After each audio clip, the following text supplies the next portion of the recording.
Hello दोस्तों, नमस्कार। बहुत स्वागत है आपका एग्जाम गुरुजी चैनल के डेली करंट अफेयर्स के वीडियो में। आज 4 दिसंबर 2020 है और आज की वीडियो की पीडीएफ डाउनलोड करना मत भूलिएगा। ये पीडीएफ आपको हमारे टेलीग्राम चैनल से मिल जाएगी, जिसकी लिंक नीचे डिस्क्रिप्शन में दी गई है। उसके अलावा ये पीडीएफ आपको हमारी एप्लीकेशन एग्जाम गुरुजी ऐप पर मिल जाएगी। इसकी लिंक भी नीचे डिस्क्रिप्शन में दी गई है। गूगल प्ले स्टोर से आप इसको डाउनलोड कर सकते हैं एग्जाम गुरुजी सर्च करके। एप्लीकेशन पर ही आपको मध्य प्रदेश जेल प्रहरी, MP SI, MP constable, MP PSC के लिए टेस्ट सीरीज, इनके लिए प्रिंटेड नोट्स और कोर्सेस अवेलेबल हैं। अधिक जानकारी के लिए इन नंबर्स पर आप व्हाट्सअप करें या इन नंबर पर आप कॉल कर लें।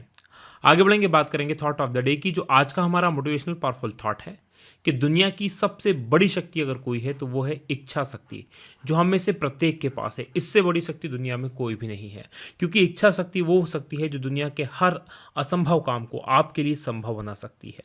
दुनिया का हर वो काम जो आप करना चाहते हैं वो आपके लिए सामने कर सकती है, आपको उसको करने के लिए प्रेरित कर सकती है और आपको वो शक्ति दे सकती है कि आप वो काम को कर लें।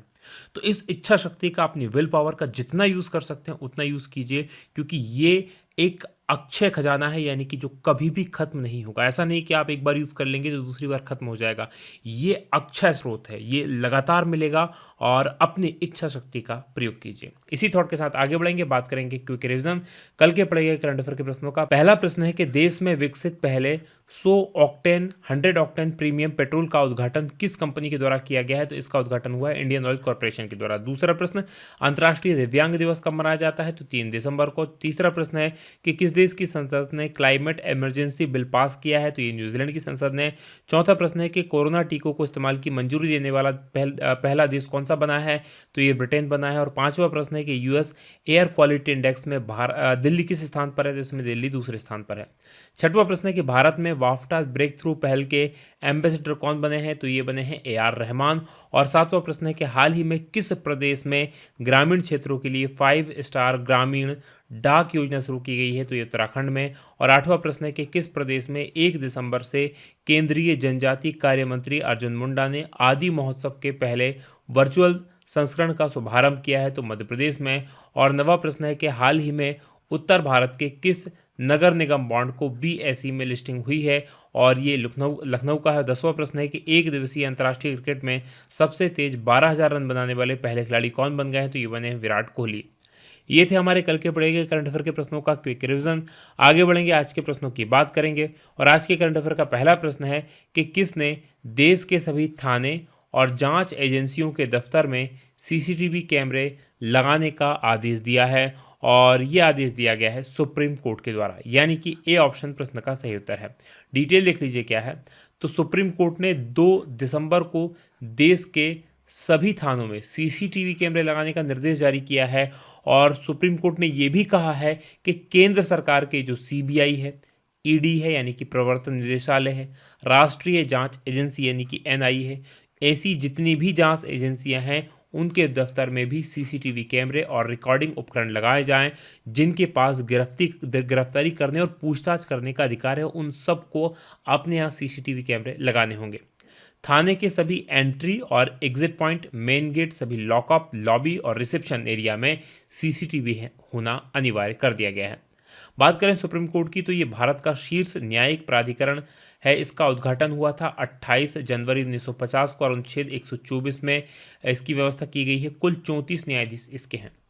बात करें दूसरे प्रश्न की कि भारतीय नौसेना दिवस कब मनाया जाता है? तो आज यानी कि 4 दिसंबर को भारतीय नौसेना दिवस के रूप में मनाया जाता है, यानी कि सी ऑप्शन प्रश्न का सही उत्तर है। डिटेल देख लीजिए क्या है।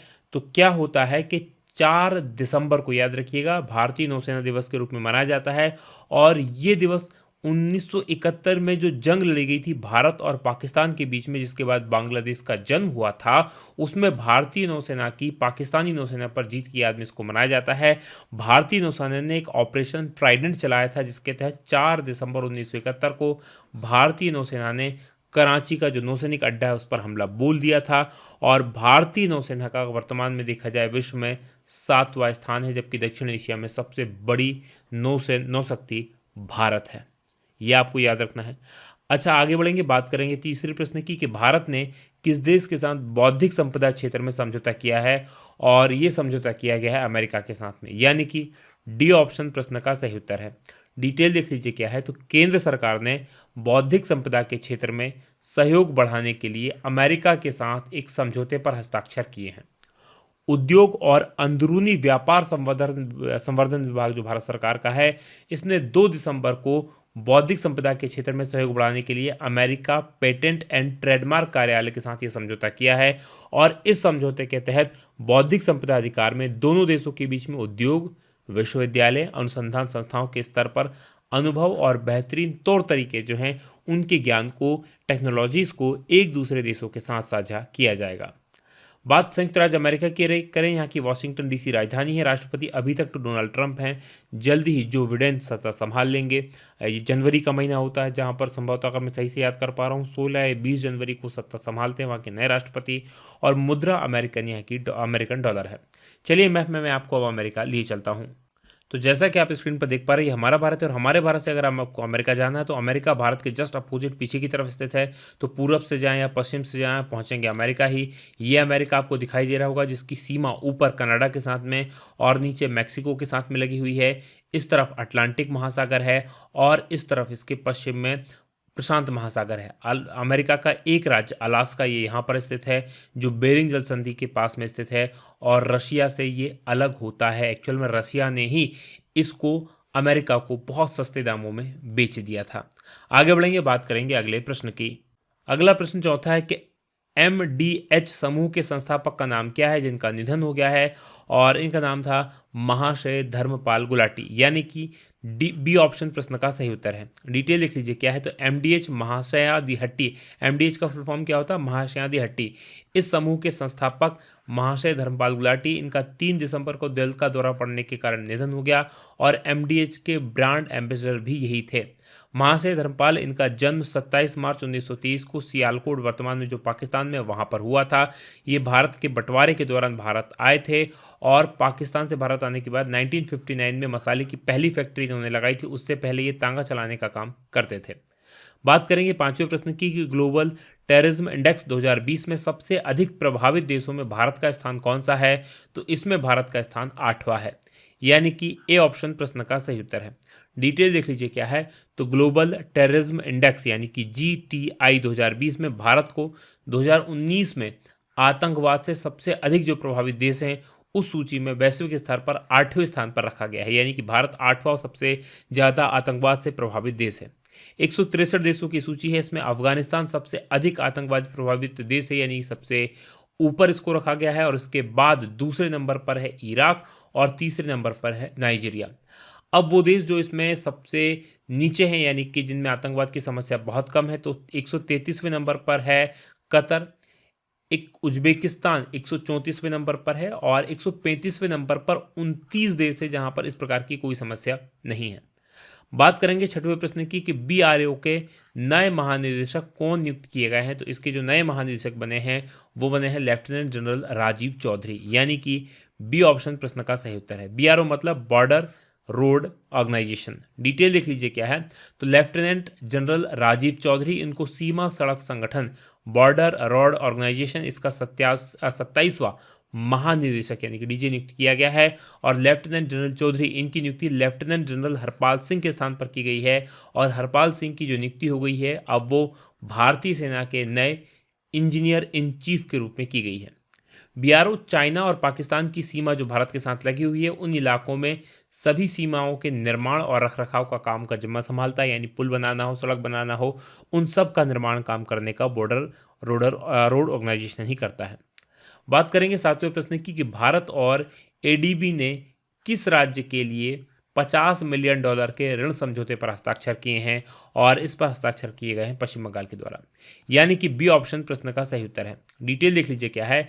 तो एशियाई विकास बैंक ADB और भारत सरकार ने पश्चिम बंगाल में वित्तीय प्रबंधन प्रक्रियाओं और परिचालन क्षमताओं में सुधार के लिए $50 मिलियन के नीति आधारित ऋण समझौते पर हस्ताक्षर किए हैं। और West Bengal public finance management investment programme, इस शीर्षक से परियोजना वेस्ट बंगाल के अंदर चलाई जाएगी। तो राज्य में अधिक से अधिक राजकोषीय बचत हो, सटीक निर्णय लेने को बढ़ावा मिले और सेवा वितरण में भी सुधार हो। इन सब के उद्देश्य से ये जो है नई परियोजना वहाँ पर स्टार्ट की जाएगी। बात एशियाई विकास बैंक की यानी एडीबी की करें तो इसका मुख्यालय मनीला के अंदर जो फिलीपींस की राजधानी है। स्थापना हुई थी 16 दिसंबर 1966 को। सदस्य देश 168 हैं। बात पश्चिम बंगाल की करेंगे जहां पर ये परियोजना लागू होगी तो ये पश्चिम बंगाल देख लीजिए। 26 जनवरी 1950 को गठन हुआ था। राजधानी कोलकाता है। मुख्यमंत्री ममता बनर्जी हैं। राज्यपाल जगदीप धनखड़ हैं। लोकसभा की 42 सीटें हैं, राज्यसभा की 16 सीटें और विधानसभा की यहाँ की 295 सीटें। प्रमुख राष्ट्रीय उद्यानों की बात करें तो सुंदरवन नेशनल पार्क यहाँ पर है, नेवरा वैली नेशनल पार्क है, सिंगलीला नेशनल पार्क है, बुक्सा टाइगर रिजर्व है, जोरूमरा नेशनल पार्क है और जलदापरा नेशनल पार्क यहाँ पर है। बात 8वें प्रश्न की होगी कि फॉर्चून इंडिया की देश की टॉप 500 दिग्गज कंपनियों की सूची में प्रथम स्थान पर कौन है तो इसमें पहले स्थान पर है रिलायंस इंडस्ट्रीज, यानी कि डी ऑप्शन प्रश्न का सही उत्तर है। बाकी कौन किस स्थान पर है ये जान लीजिए। तो फॉर्चून इंडिया ने हाल ही में देश की 500 दिग्गज जो कंपनियां हैं उनकी एक सूची जारी की है। इसमें सरकारी प्राइवेट सभी कंपनियां शामिल हैं। इस सूची में मुकेश अंबानी की अगुवाई वाली जो रिलायंस इंडस्ट्रीज है वो नंबर 1 पर है। भारत की सबसे बड़ी तेल कंपनी जो सरकारी क्षेत्र की कंपनी है इंडियन ऑयल कॉरपोरेशन वो दूसरे स्थान पर है। और oil and natural gas corporation ONGC ये तीसरे स्थान पर है। जबकि चौथे स्थान पर भारत का सबसे बड़ा बैंक SBI है। बात करेंगे 90 प्रश्न की कि कामकाज की दृष्टि से देश का सबसे अच्छा पुलिस स्टेशन नोंगपोक सेमकई ये किस राज्य में स्थित है तो ये जो है मणिपुर में स्थित है, यानी कि ए ऑप्शन प्रश्न का सही उत्तर है। डिटेल देख लीजिए क्या है। तो गृह मंत्रालय ने देश के टॉप 10 पुलिस स्टेशनों की एक लिस्ट जारी की है और इसमें मणिपुर के थेबोल जिले के अंदर है नोंगपोक सेमकई, ये पुलिस स्टेशन नंबर 1 पर रहा है। राइट, ये जो लिस्ट तैयार की गई है ये इन पुलिस स्टेशन के काम के आधार पर की गई है। और तमिलनाडु की सलेम सिटी का जो सरमंगलम थाना है वो दूसरे नंबर पर रहा, जबकि अरुणाचल प्रदेश के चलांग का खरसांग पुलिस स्टेशन इसमें तीसरे नंबर पर रहा है। बात करेंगे 10वें प्रश्न की कि अब तक का पहला time kid of the year कौन बनी है और ये बनी है भारतीय अमेरिकी गीतांजलि राव, यानी कि डी ऑप्शन प्रश्न का सही उत्तर है।